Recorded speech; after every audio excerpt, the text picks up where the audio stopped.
Hi, my name is Mark Polton. I'm a real estate investor in the greater Charlotte, North Carolina area. I'm the no frills, no thrills real estate investor. If you're looking for a guy who dresses real fancy and has a nice car in the background, this isn't the station for you. I'm not trying to sell you anything. That guy is. Go check him out. So today's topic that I wanted to share my thoughts on is file eviction. I've been doing this for a long time, and I've had a lot of tenants, but several tenants, take advantage of me because I wasn't willing to file eviction. I was a nice guy, sucker for a sad story, and lost out on tens of thousands of dollars in rent, probably more. And what I've learned over the years is if you're going to be in this business, you need to know how to file eviction. In the state of North Carolina, it's actually very easy to do. If you're doing it in Mecklenburg County, Charlotte, North Carolina, very easy to do. It takes me less than 16. Takes me right at 16 minutes from the time I park uptown, that's what we call our downtown area, to the time I get back to my car. It's 25 cents in parking, 126 to $156, depending on if you're serving one person or two people, uh, if they're named on the lease.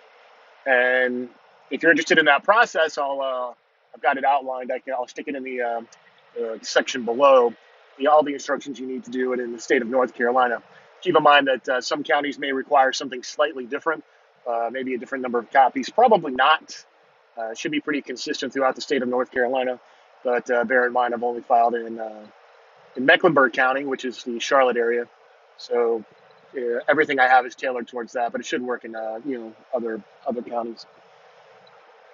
So we currently filing eviction is you're actually helping out the tenant, and a lot of people will say that I'm heartless for that or that I'm crazy, but um, typically people are renting from us because they're not good stewards of their money. They're not good at managing their money and being responsible with it.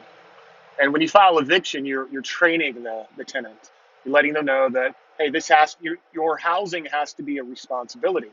Hey, it's great that you have a cell phone and groceries and your kid needs clothes, but none of that really matters if you don't have a place to live. And it's very important that your tenants learn this, especially early on. I have a tenant that's actually coming up on the end of a 3-year lease. Probably filed eviction on him half a dozen times over the last almost 3 years. In fact, we filed eviction on him last month. We filed eviction on him this month. He has some cash flow problems with his work, and usually we file eviction on the 10th of the month. I gave him until the 20th.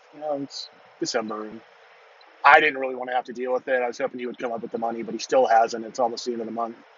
But on the 4th of January, we're going to go into court. If he pays all of his fines, and they get very, very steep, he has to pay for the court costs. He has, there's certain fees that I'm allowed to charge, which is basically another late fee.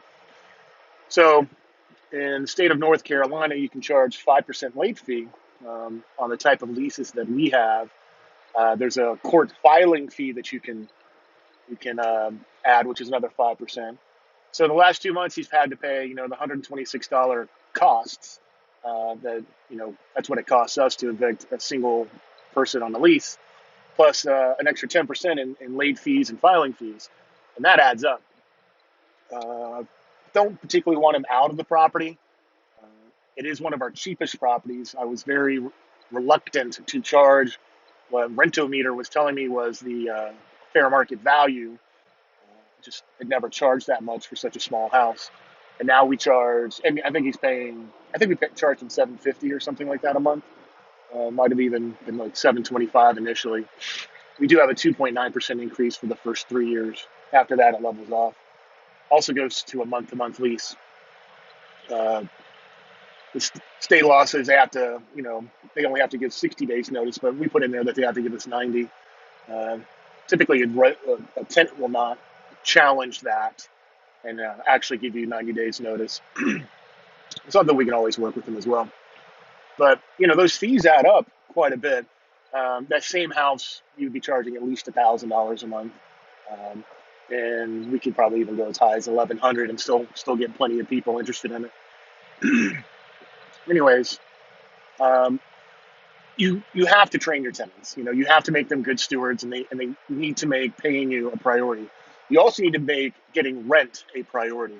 Professional landlords do not allow their tenants to go 2, 3, 4, 6 months without paying rent. You're never going to get that money back. It's just not going to happen. They're going to find a new place to live. Also, by filing eviction, you're letting other landlords know, because when we do a national background search, uh, we can it'll come up names of people, or people whose names match the name of the person in the background check. If an eviction's been filed on them. Now, you're not going to know for sure if that is that person without going down to the county courthouse and actually pulling the record, which you can do. It's not that hard to do, just inconvenient. But something to start a conversation with an applicant. Be like, hey, listen, I noticed that you had eviction filed on. Can you explain on you on such and such a date? Can you explain to me what's going on? It's important that as landlords, we all keep each other informed of what's going on. It's not that much money. Um, in the state of North Carolina, if you're wondering how quickly you can file eviction, well, rent's due on the first unless the lease otherwise says a different date.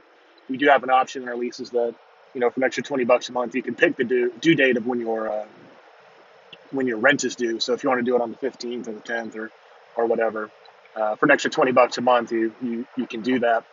But on the second, rent is late. You could go downtown and start the eviction process, and you could probably have a judgment. Certainly by, I would think, the 15th would be a reasonable time where you could have a judgment against them, and then they would have 10 days to vacate the property. If they don't vacate the property in 10 days, you're going to have to get a writ from the sheriff to have them forcibly locked out. I haven't had to do that, thank God. But if you do, it's just part of it. And if you write down the procedures, and like I said, I'll put the procedures that I have written down on everything that you need to do below. It's just not that hard, and it's nothing personal, and you need to treat it as nothing personal. They signed an agreement, right? Your mortgage company, when they go to foreclose your house, it's nothing personal. You signed an agreement that you are going to make X number of payments on such and such a date, and if you don't do that, then the remedy is to take your house away. Uh, so just take the emotion out of it. The easiest way is to have a standard. This is the standard. I explain to everybody that, you know, this is, if you don't pay by the 10th, on the 11th, we go downtown and we start the eviction process. It's nothing personal. That is the process. It's the process for everybody, though, obviously I didn't do it in this last month, but, that's the easiest way for you to be able to sleep at night if you're an overly sympathetic person. Anyways, I hope you go out and you live the "you won't stop me" lifestyle, because I can tell you this: you will not stop me. We are almost to financial freedom. Tomorrow I'll be heading uptown for our 12th home, registering the deeds. They all came in.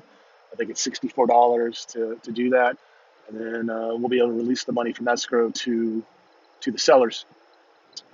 Anyways, go out there and be successful.